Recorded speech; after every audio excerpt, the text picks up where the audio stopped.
Hola, buen día, buenas tardes.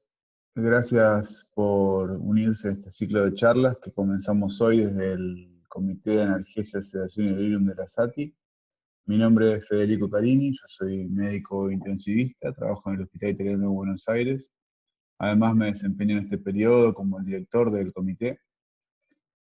El objetivo de este ciclo de charlas es intentar ordenar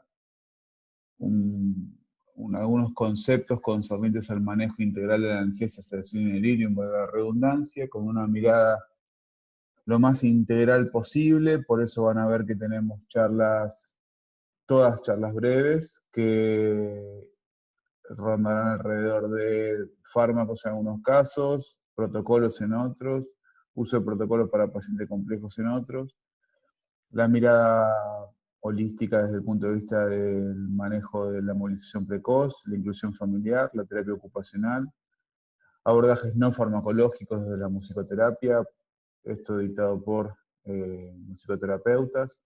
Es decir, intentaremos en este ciclo de charlas que comenzamos hoy y terminaremos a fin de junio, ordenar toda esta serie de contenidos.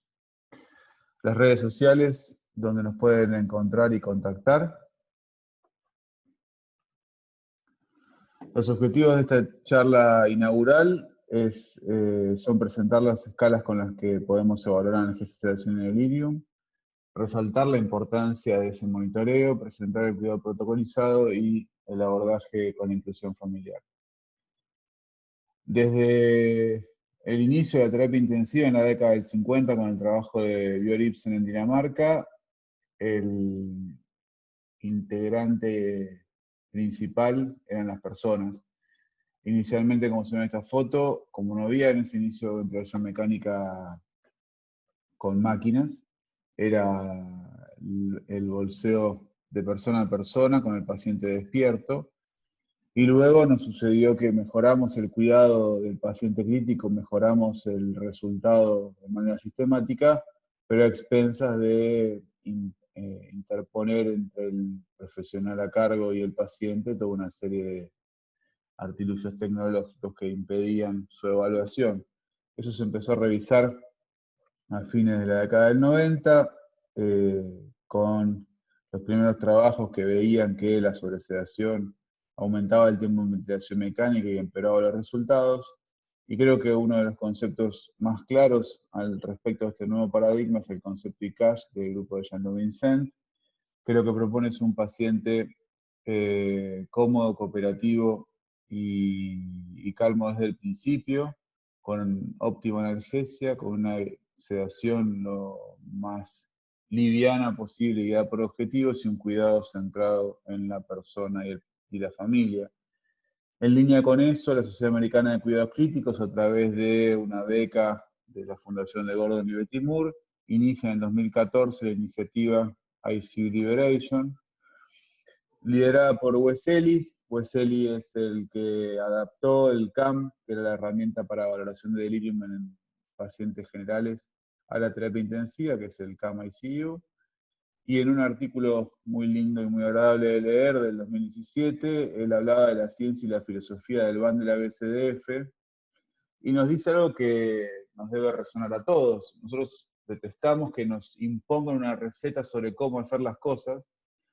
La iniciativa de la ICU Liberation no intenta imponer una receta o protocolo que debe seguirse ciegamente, sino que más bien intenta marcar algunas conductas que pueden ayudarnos en el día a día. Es probable que muchos de nosotros ya apliquemos algunas de estas estrategias, pero bueno, como en el caso de esta torta, todo puede fallar y creo que siempre se puede mirar desde una perspectiva nueva.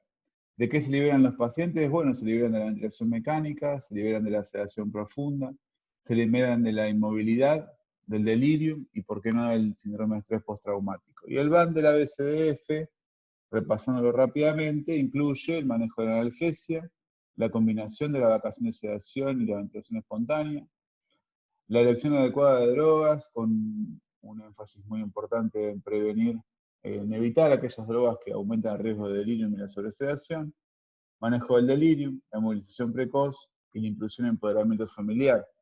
Pero este bundle entra en crisis en esta era de COVID, donde el aislamiento obligatorio, donde el riesgo para el personal hace que algunas estrategias no sean tan sencillas de evaluar. Veamos algunos ejemplos. Este trabajo de Goldfish, que es una autora polaca, que también con el grupo de Weseli, presentan justamente esto, ¿no? Las restricciones que tenemos para implementar el bundle ABCDF y qué estrategias podríamos poner en juego para intentar superar esas limitaciones. Por ejemplo, el delirium, uno de los factores más importantes que precipitan delirium es la sobresedación, y nosotros estamos teniendo una población de pacientes con neumonía grave que requieren sedación profunda y muchas veces uso de bloqueantes neuromusculares, y por ende el delirium es más frecuente. Para eso, sin duda, lo más importante es tenerlo presente y detectarlo con el CAMICU, que ahora lo vamos a ver en más detalle.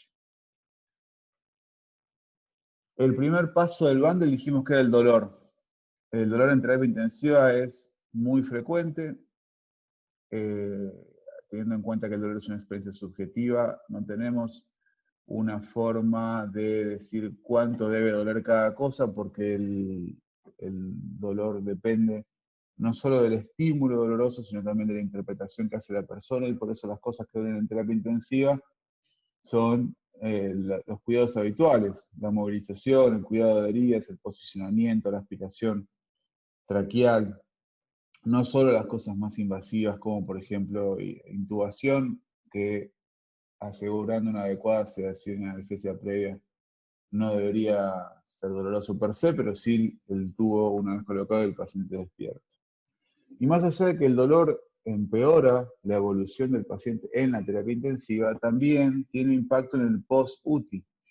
Esto es un trabajo del año pasado, que se presentó en formato de póster, pero fíjense que a los 3 y 12 meses después de haber sido dado de alta de terapia intensiva, más del 70% de los pacientes reportaron algún nivel de dolor, y ese dolor impactaba negativamente en su calidad de vida y en su capacidad de desempeñarse normalmente en su vida diaria, y todo esto podría prevenirse en terapia intensiva si lográramos un mejor manejo del dolor. Para eso, lo principal es detectarlo. Tenemos en el paciente comunicativo. Esto lo remarco porque un paciente que está intubado, si logramos que esté intubado y con un RAS de 0-1, debería poder comunicar su dolor. En ese caso, la escala numérica es la más recomendable, es decir, 0 no tiene ningún dolor, 10 es el peor dolor sostenible, el peor dolor que ha sufrido nunca. La escala visual también demostró ser útil y ser más simple de interpretar en muchos casos. En el caso del paciente no comunicativo, que es aquel que por la razón, ya sea porque está con sedación en RAS -1, -2 o -3, o porque tiene alguna imposibilidad de comunicarse adecuadamente, tenemos que usar otras escalas, por ejemplo el CIPOT. Aquí quiero remarcar que no es útil utilizar solamente signos vitales como subrogante de dolor, es decir, taquicardia, hipertensión, taquipnea, no son buenos marcadores de la intensidad del dolor. Sí pueden servir como disparadores para evaluarlo formalmente con una escala, por ejemplo el CIPOT. El CIPOT mira la expresión facial, los movimientos corporales, si el paciente está adaptado a la ventilación mecánica, en caso de pacientes intubados, o si habla en pacientes extubados, y lo va graduando esto de 0, que es el menor valor, hasta 2 en cada uno de los ítems, y por último la tensión muscular, que se evalúa en el paciente que está estático en la cama, con el tono muscular en la extensión del brazo, y si no, ahora vamos a ver un video cómo eso lo evalúan también en la movilización. El valor máximo es 8 y el valor de corte es 2. También es importante marcar aquí que el CIPOT no está pensado para graduar el dolor en severidades, es decir, un CIPOT de 7 no necesariamente es peor que un CIPOT de 5, sino que con un CIPOT mayor a 2 yo estoy habilitado, más aún, estoy obligado a iniciar algún tratamiento que inicialmente será un rescate con opioides y posteriormente un tratamiento de sostén. Aquí vamos a ver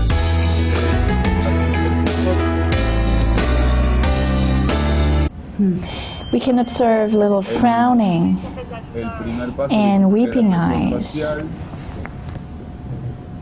Es 1, tiene la fase Some shivering here. Segundo punto, movimientos corporales, movimientos inespecíficos, también es 1. El tercer punto, que es la adaptación a la ventilación mecánica, fíjense que aquí lo están rotando. The alarms are on. Es So repetitive movements of the arms, he's resisting the movement. So that would be a CPOT score of 5. I agree. Entonces el CPOT final es 5. El video está hecho en el contexto del programa de entrenamiento de Celine Sherinas, que es la autora del CPOT. Entonces, habiendo definido que el dolor es frecuente, teniendo herramientas para detectarlo, lo tenemos que definir cómo lo vamos a tratar. Y para eso nos basamos en las recomendaciones de las guías PADIS 2018. Primero tenemos que reconocer que los opioides siguen siendo la principal estrategia de tratamiento del dolor en estos pacientes.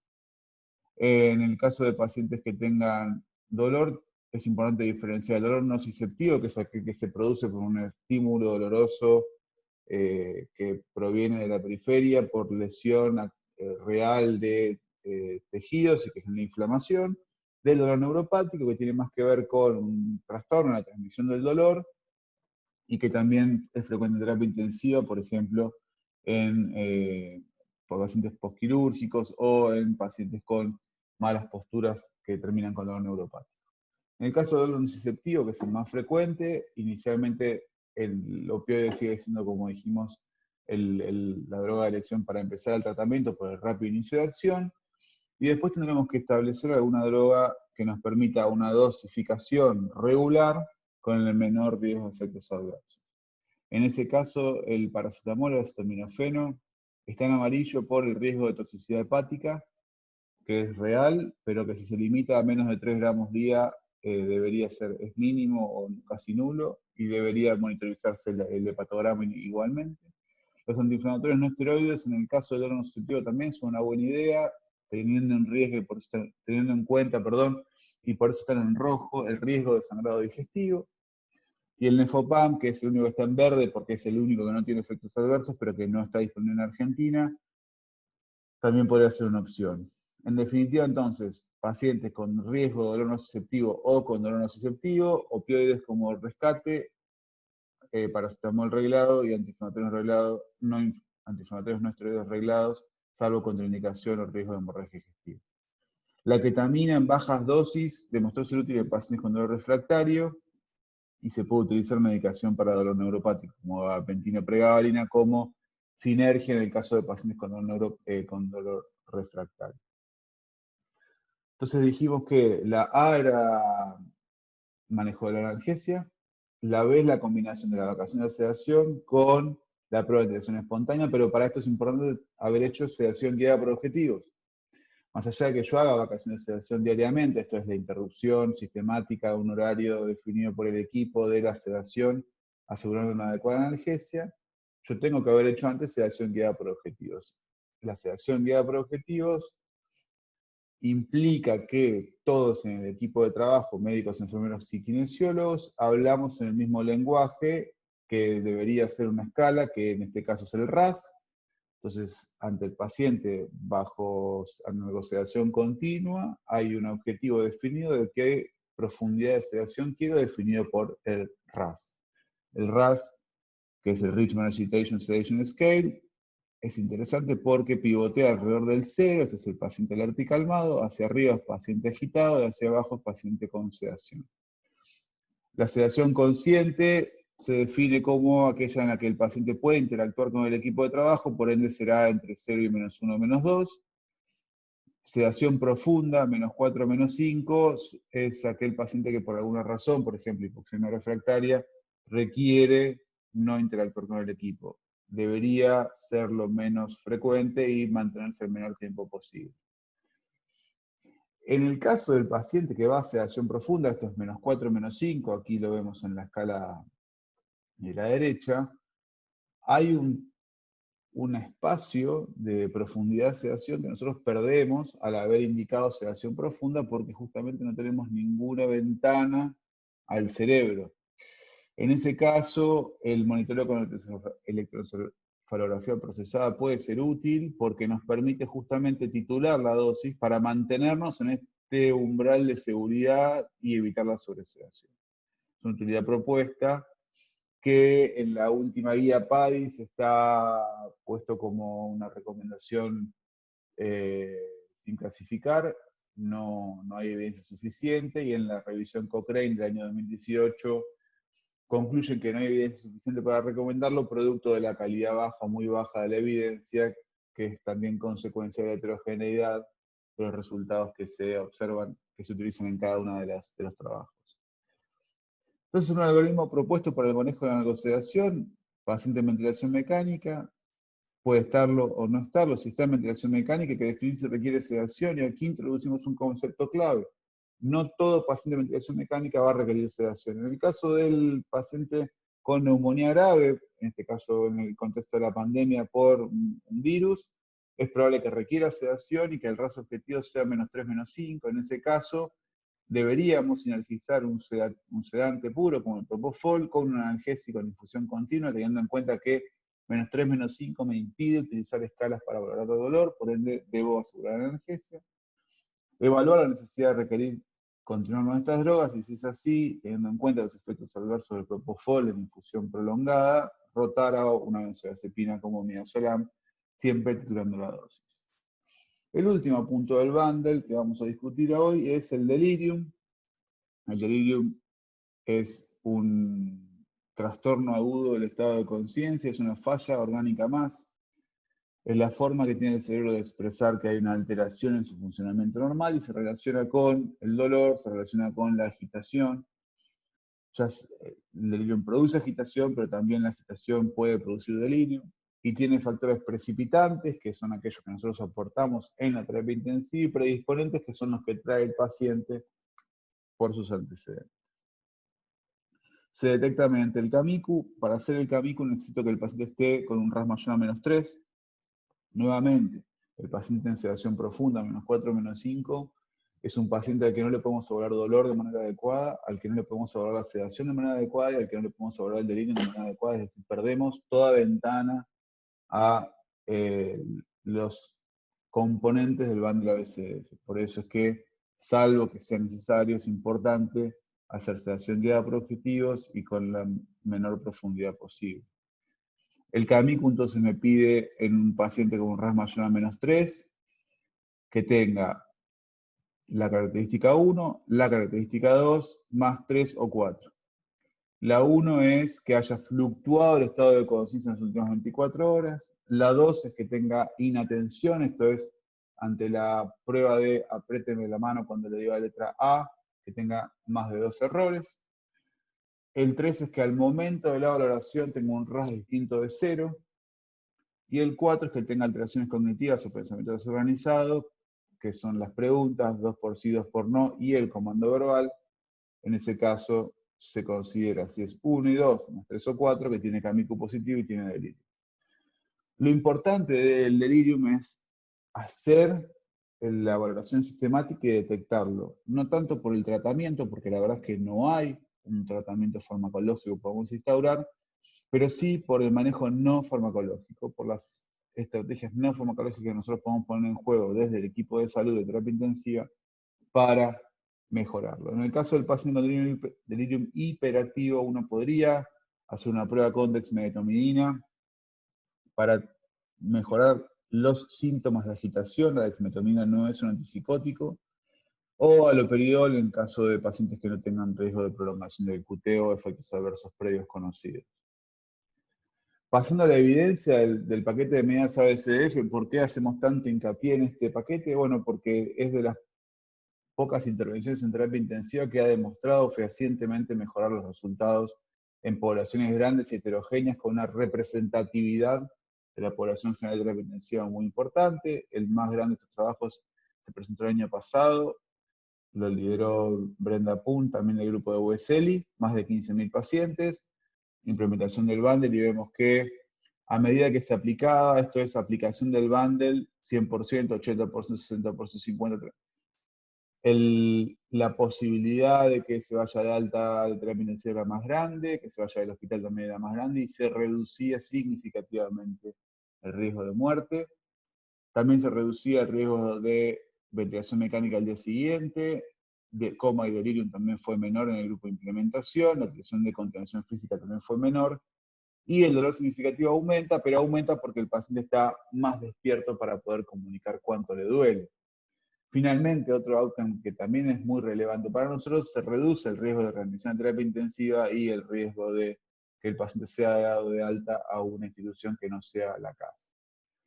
¿Cuánto se usa en el mundo? Es muy heterogéneo, esta es una encuesta de 2017, vemos que en general se aplica en muchos lugares el manejo del dolor, pero el resto de las herramientas es más fluctuante. En Argentina, esta es una encuesta que hicimos el año pasado, también vemos que es muy heterogéneo. Sin duda que lo más difícil de aplicar es la movilización precoz y el monitoreo del delirium, la UTI abierta a la familia y más, esto es previo obviamente a la de la COVID, 16%, y en la de la COVID casi todas las unidades se han decidido cerrar, incluso las que antes trabajaban. Hay muchas barreras para la implementación del ban de la BCDF, 107 barreras se identificaron ante la revisión sistemática del año 2017, y en Argentina hay algunas que tienen que ver con falta de cultura de la seguridad, falta de reglas claras en las organizaciones, hay una falta de reconocimiento profesional, también hay un problema en la educación continua, en las prioridades de cuidado, hay también una fuerza de costumbre muy importante con respecto a los protocolos que siempre se usaron, y la limitación con respecto a los recursos, que también es una limitante.